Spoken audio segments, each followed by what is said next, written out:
പാറശാല ഷാരോൺ വധക്കേസിൽ വധശിക്ഷയ്ക്ക് വിധിക്കപ്പെട്ട ഒന്നാം പ്രതി ഗ്രീഷ്മയുടെ അപ്പീൽ ഹൈക്കോടതി ഫയലിൽ സ്വീകരിച്ചു.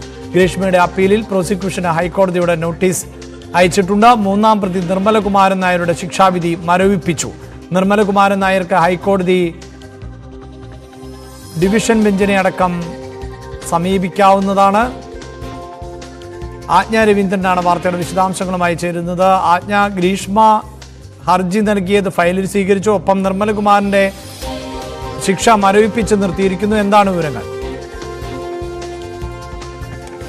അഭിലാഷ ഷാരോൺ വധക്കേസിൽ ആണ് ഇപ്പോൾ ഹൈക്കോടതിയുടെ നടപടി ഉണ്ടായിരിക്കുന്നത്. മൂന്നാം പ്രതി നിർമ്മലകുമാരൻ നായരുടെ ശിക്ഷാവിധി മരവിപ്പിച്ചിരിക്കുകയാണ്. ഹൈക്കോടതി ഡിവിഷൻ ബെഞ്ചിന്റേതാണ് നടപടി. നിർമ്മലകുമാരൻ നായർക്ക് ജാമ്യം നൽകിയിട്ടുണ്ട്. അതുപോലെ വധശിക്ഷയ്ക്ക് വിധിക്കപ്പെട്ട ഗ്രീഷ്മയുടെ അപ്പീൽ ഹൈക്കോടതി ഫയലിൽ സ്വീകരിച്ചിട്ടുണ്ട്. ഈ ഗ്രീഷ്മയുടെ അപ്പീലിൽ പ്രോസിക്യൂഷന് ഹൈക്കോടതി നോട്ടീസ് അയച്ചിട്ടുണ്ട്. നെയ്യാറ്റിൻകര അഡീഷണൽ സെഷൻസ് കോടതി വിധിച്ച വധശിക്ഷ റദ്ദാക്കണമെന്നാവശ്യമായിട്ടാണ് ഗ്രീഷ്മ ഹൈക്കോടതിയിലെത്തിയത്. അതുപോലെ വധശിക്ഷ റദ്ദാക്കണമെന്ന ഹൈക്കോടതി ഹർജി ഹൈക്കോടതി ഫയലിൽ സ്വീകരിച്ചിട്ടുമുണ്ട്. വിചാരണയ്ക്ക് ശേഷം ആണ് അഡീഷണൽ സെഷൻസ് കോടതി പുറപ്പെടുവിച്ച ശിക്ഷാവിധി റദ്ദാക്കണമെന്ന ആവശ്യവുമായിട്ടാണ് ഹർജിയുമായി ഗ്രീഷ്മ ഹൈക്കോടതിയിലെത്തിയിരിക്കുന്നത്. നിലവിൽ അട്ടക്കുളങ്ങരയിൽ ജയിലിലാണ് ഗ്രീഷ്മയുള്ളത്.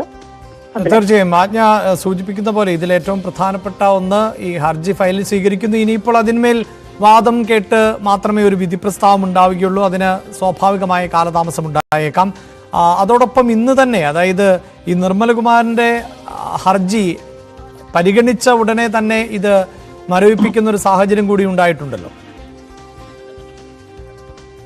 അഭിലാഷ, കേസ് പരിഗണിക്കുന്നവരെ ഹൈക്കോടതി കേസ് പരിഗണിക്കുന്നവരെ ഗ്രീഷ്മയ്ക്ക് ജാമ്യമോ പരോളോ മറ്റോ ലഭിക്കുന്ന സാഹചര്യമില്ല. ഇപ്പോൾ വിവിധ കേസുകളിൽ ശിക്ഷിക്കപ്പെട്ടവർക്കൊപ്പം തന്നെയാണ് ഗ്രീഷ്മയെ പാർപ്പിച്ചിട്ടുള്ളത്. മാത്രമല്ല, സുപ്രീം കോടതി വരെ അപ്പീൽ പോയി വിധി ഇളവ് ചെയ്യാനുള്ള സാധ്യതയുള്ളതിനാൽ സാധാരണ സെല്ലുകളിൽ തന്നെയാണ് വധശിക്ഷയ്ക്ക് വിധിച്ചുകയും താമസിപ്പിക്കുന്നത്. അതുകൊണ്ട് തന്നെ മാത്രമല്ല, രാഷ്ട്രപതിയുടെ ദയാഹർജി തള്ളുന്ന അല്ലെങ്കിൽ അതുവരെയുള്ള സാഹചര്യം ഈ വധശിക്ഷയ്ക്ക് വിധിക്കപ്പെട്ടവരുടെ അപ്പീലുമായി ബന്ധപ്പെട്ട് അല്ലെങ്കിൽ ശിക്ഷാ ഇളവുമായി ബന്ധപ്പെട്ട് ഉണ്ടായിരിക്കുന്ന ഒരു സാഹചര്യത്തിൽ അതുവരെ എത്തിയ ശേഷം ഇനിയും തുടർ നടപടികളുണ്ട്. അതിനാൽ കേസ് പരിഗണിക്കുന്നത് വരെ ജാമ്യമോ പരോളോ ലഭിക്കുകയില്ല എന്നുള്ളത് തന്നെയാണ് ഇപ്പോൾ മനസ്സിലാക്കാൻ കഴിയുന്നത്. വാർത്തയുടെ വിശദാംശങ്ങളാണ് ആജ്ഞ രവീന്ദ്രൻ നൽകിയത്.